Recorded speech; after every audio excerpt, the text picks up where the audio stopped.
Thor Love and Thunder akhirnya resmi dirilis di bioskop. Menjadi bagian dari MCU fase keempat, film ini sekaligus menandai kesuksesan Chris Hemsworth untuk peran yang sepertinya memang ditakdirkan untuk dirinya. Thor kini menjadi satu-satunya karakter yang memiliki 4 solo movie di MCU. Dan bagaimana dengan film keempat ini? Sebenarnya saya nggak niat untuk review, tapi karena banyak di antara kalian yang meminta pendapat pribadi saya tentang film terbaru Taika Waititi ini, ya sudah, saya akan membuat penjelasan sesederhana mungkin dan meminimalisir spoiler. Ingat ya, meminimalisir spoiler. Tapi mendingan kalau kalian belum nonton, tunda dulu aja menyimak konten kita yang satu ini. Pastikan dulu nonton filmnya baru balik lagi nanti ke sini ya. So, Varian, let's talk about it.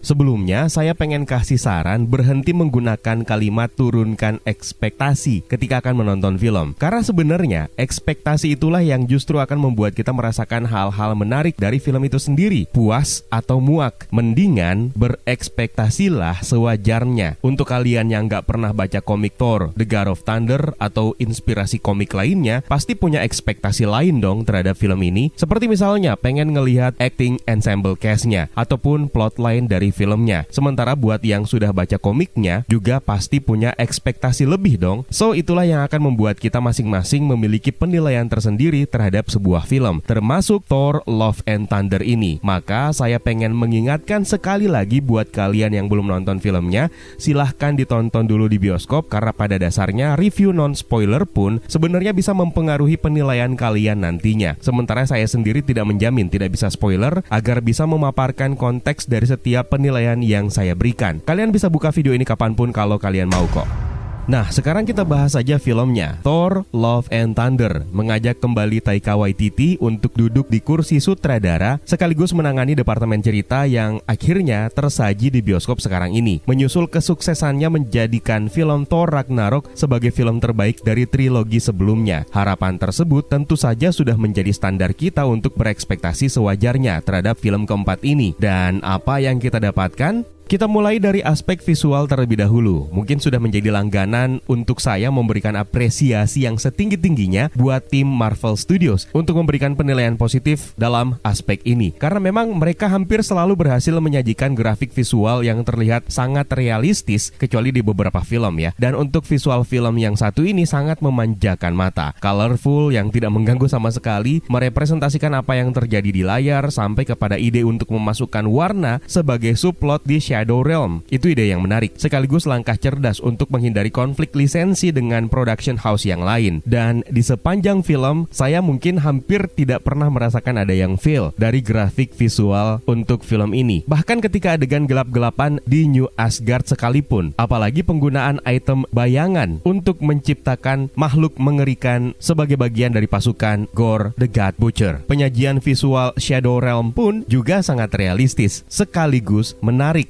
Berikutnya scoring dan soundtrack. Nah, ini merupakan aspek dengan penilaian tertinggi saya untuk film ini. Secara kasar saja nih ya, bisa saya bilang saya terasa seperti reunian dengan masterpiece-nya Guns N' Roses, dan menjadikan saya malah seperti sedang menonton video klip lagu-lagunya Guns N' Roses, tapi dengan cuplikan adegan di dalamnya adalah Thor dan Gore serta elemen-elemen di dalamnya. That's it, lebih enjoyable lagunya ketimbang bobot ceritanya. Scoringnya juga cukup menggelegar seperti biasa, dan sepertinya bukan hal yang baru untuk MCU juga. Kemudian dari segi make up dan wardrobe, ini mungkin merupakan film Thor dengan kostum yang saya suka secara pribadi. Elemen-elemen kostum dari panel komik klasiknya bisa kenotis dengan jelas, dan yang paling penting sebenarnya adalah keputusan Taika Waititi mengubah tampilan Gore untuk tidak menyerupai komik. Bukan hal yang mengganggu sama sekali dan justru patut diapresiasi, mengingat tampilan Gore dalam komik itu sangat mirip dengan seperti yang namanya tidak boleh disebutin. Lagi pula, aktor sekelas Christian Bale, kalau raut wajahnya maupun tampilannya dipoles dengan CGI, itu sangat disayangkan. Dan ini adalah keputusan yang sangat tepat. Sementara set favorit saya dalam film ini adalah Omnipotent City. Selain diadaptasi secara akurat dari komik, pemandangannya juga sangat indah. Aula terbuka tempat pertemuan Council of the Gods pun juga terlihat sangat megah. Selain itu, saya juga suka banget dengan Lightning Bolt yang surprisingly dikoreksi sama punyanya sendiri dengan menyebutnya sebagai Thunderbolt. Terdengar nggak asing kan? Lalu tema cerita yang diangkat sebenarnya merupakan tema yang menarik. Cinta secara meluas dan universal. Tidak heran judul yang disematkan adalah Love and Thunder. Semua aspek cerita dalam film ini pasti nyerempetnya ke masalah cinta, self-love, cinta kepada keluarga, cinta kepada rakyatnya, cinta kepada ex-girlfriend, cinta kepada rumah, cinta kepada kapak, sampai cinta kepada sesama batu, campaign terselubung. Proses pencarian dan pengakuan eksistensi Tuhan juga diselipkan dalam film ini. Semua tergambarkan secara jelas, sangat to the point, dan tidak clickbait sama sekali, kayak Doctor Strange in the Multiverse of Madness. Tapi sayangnya, Taika Waititi seakan-akan terlalu pede dan narsis bahwa dia akan berhasil dengan treatment jokes-nya yang terlalu overwhelming. Membuat saya pribadi akhirnya lost connection kepada hampir semua aspek love tersebut. Yang paling terasa pas dengan treatment Taika Waititi dengan jokes-jokesnya itu hanya pada saat soal cinta segitiga antara Thor, Mjolnir, dan Stormbreaker saja. Sementara yang lainnya gatot dan merusak suasana.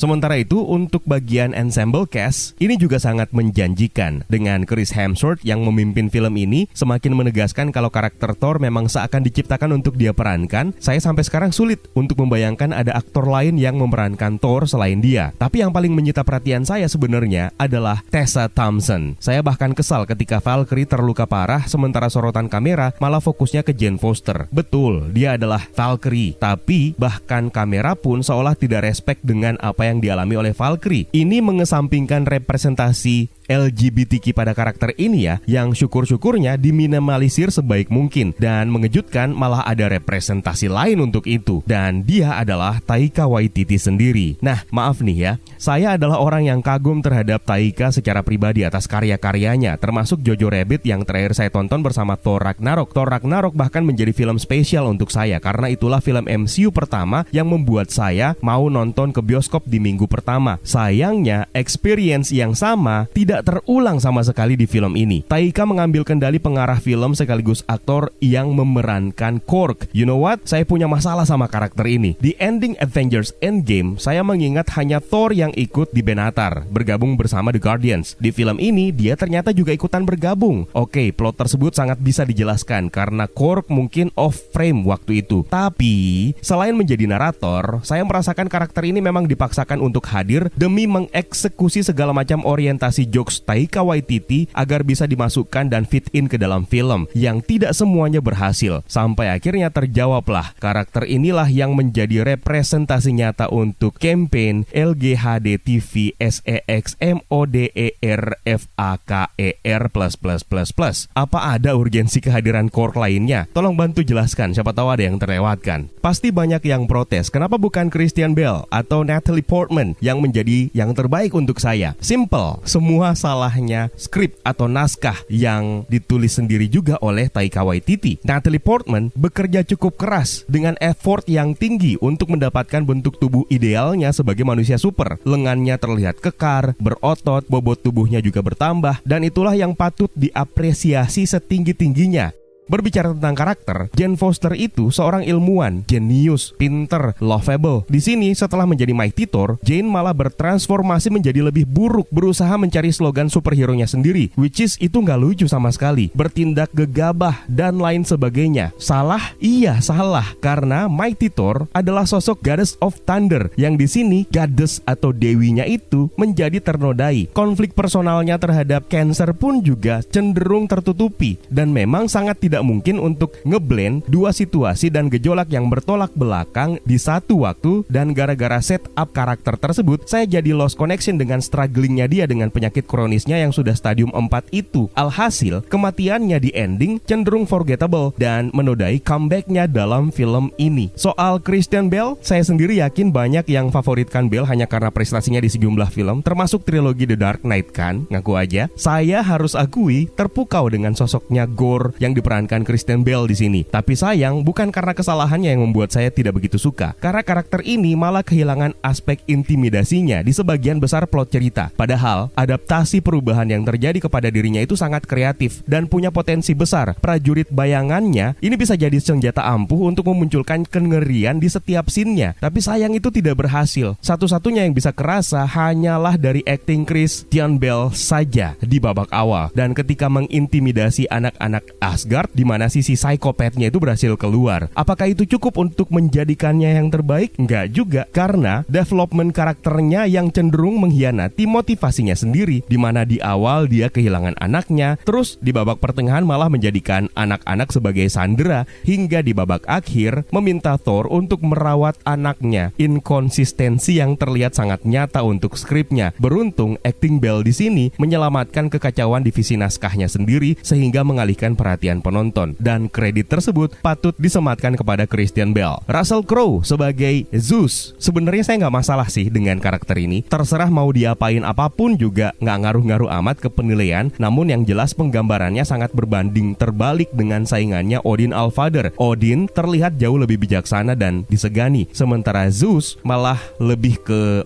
pecundang. Meski dalam post credit scene dia akhirnya menegaskan waktunya serius. Telat, filmnya udah bubar. Dan di samping mereka semua, film ini lumayan mengobati kekangenan saya dengan Darcy Lewis. Bagaimana soal pace-nya? Masalah utamanya mungkin ada di sini ya, yang membuat plotnya bener-bener berantakan. Terlalu cepat ngebut, baru aja kehilangan anaknya langsung terpilih menjadi pengguna Necrosword dan merusak dirinya hingga menjadi The God Butcher. Semua tersaji begitu cepat dan hanya melalui adegan sepintas lalu tanpa membiarkan penonton bisa membayangkan adegan yang mengintimidasi sebagai bagian dari perkembangan karakter. Maksud saya seperti ini, ketika ada keterbatasan durasi dalam film, maka sinematografinya lah yang mengambil peran sebagai narator yang akan membawa theater of mind penonton untuk berfungsi. Pemilihan visual Valigar the Behemoth yang sangat akurat dari panel komiknya malah tidak berhasil membuat saya sebagai penonton merasa ngeri dan terintimidasi. Saya berusaha menjelaskannya dari persepsi non pembaca komik ya, tapi kalau yang sudah membaca komiknya Thor God of Thunder, ada banyak banget panel yang bisa dipilih untuk menampilkan adegan yang mengintimidasi. Apalagi terungkap bahwa sebenarnya ada adegan A3 dan Grandmaster yang dibunuh oleh Gore the God Butcher, tapi adegan itu dihapus. Padahal harusnya dimasukin aja biar makin kerasa psikonya karakter ini. Alasannya tentu saja klise, karena Disney pengen film yang PG-13, dan inilah yang membatasi kreativitas sang filmmaker itu sendiri. Itulah yang menjadikan pace ini terasa kecepatan. Padahal di bagian scene di babak awal yang menunjukkan beberapa korban gore, penyunting gambar itu bisa menahan agak lama dikit untuk penonton bisa melihat dan memperhatikan secara detail agar bisa merasakan apa yang terjadi terhadap korban-korban gore dan seberapa menakutkannya sosok yang satu ini. Jangan adegan pantat doang yang dilama-lamain. Dan pada akhirnya semua kelemahan tersebut terletak di penulisan naskah yang kesannya itu sengaja dirapat-rapatkan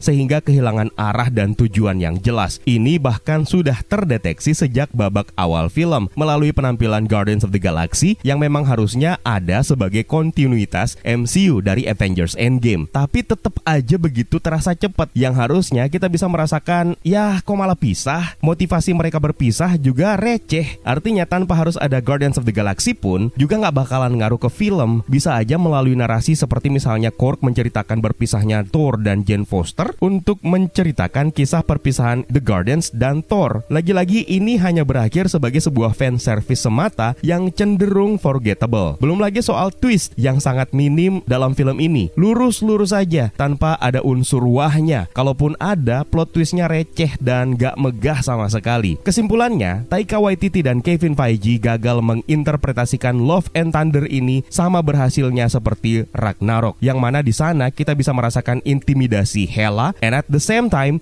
kita bisa merasakan atau menikmati setiap adegan konyol dalam film tersebut dengan porsi yang memang cenderung agak berlebihan, tapi semuanya tetap bisa dinikmati dan work tanpa mengganggu esensi cerita. Film ini terasa pengen ngulangin semua gem yang mereka miliki di Ragnarok tapi malah flop. Tentu saja pendapat saya tidak sepenuhnya bisa diamini oleh semua orang, apalagi fanboy Marvel. Anyway, saya juga fanboy Marvel, karena sekali lagi ekspektasilah yang menentukan rasa yang akan kalian cicipi dari setiap film. Gak mau berekspektasi, rasanya gak mungkin, karena masing-masing dari kita pasti menyimpan ekspektasi itu di dalam hati. Maka berekspektasilah sewajarnya, dan jangan melarang orang lain untuk berekspektasi tinggi. So, untuk nilai yang bisa saya berikan untuk film yang yang satu ini hanya 6 dari 10 saja. Itu pun juga setelah saya mikir keras, mendingan digenapin aja ke 6 ya. Karena ini jadi ajang reunian saya terhadap lagu-lagu masterpiece-nya Guns N' Roses. Dan tentu saja apresiasi untuk Tessa Thompson, Natalie Portman, dan Christian Bale untuk peran yang mereka mainkan. Meskipun yang terbaik di mata saya tetap saja Tessa Thompson. Jadi 6 cukup lah ya. Tapi sekali lagi kalian punya kemerdekaan untuk mengutarakan pendapat dan penilaian kalian terhadap film ini. Gak mesti sepenuhnya harus setuju dengan apa yang saya rasakan. Karena sekali lagi masing-masing dari kita tentu saja merasakan hal yang berbeda. Tergantung dari apa yang kalian nikmati di film Love and Thunder ini. Dukung kita juga dengan membeli merchandise kolaborasi kita dengan PlayStop Rewards di Tokopedia. Linknya ada di kolom deskripsi di bawah. Dan buat kalian yang pengen menyalurkan bantuan untuk teman-teman dan saudara-saudara kita yang sedang membutuhkan, silahkan melalui semangatbantu.com. Apalagi semangatbantu.com sekarang punya program Semangat Kurban Terbaik untuk membahagiakan seluruh penjuru Nusantara hingga Palestina. Untuk informasi lebih lanjut, silahkan kunjungi Instagram semangatbantu.com untuk mengetahui setiap detail informasi yang kalian butuhkan. So, terima kasih buat kalian yang sudah menonton dan juga terima kasih buat kalian yang sudah bergabung di membership community. It's time for me to sign out. My name is Eka. Stay safe and until next time.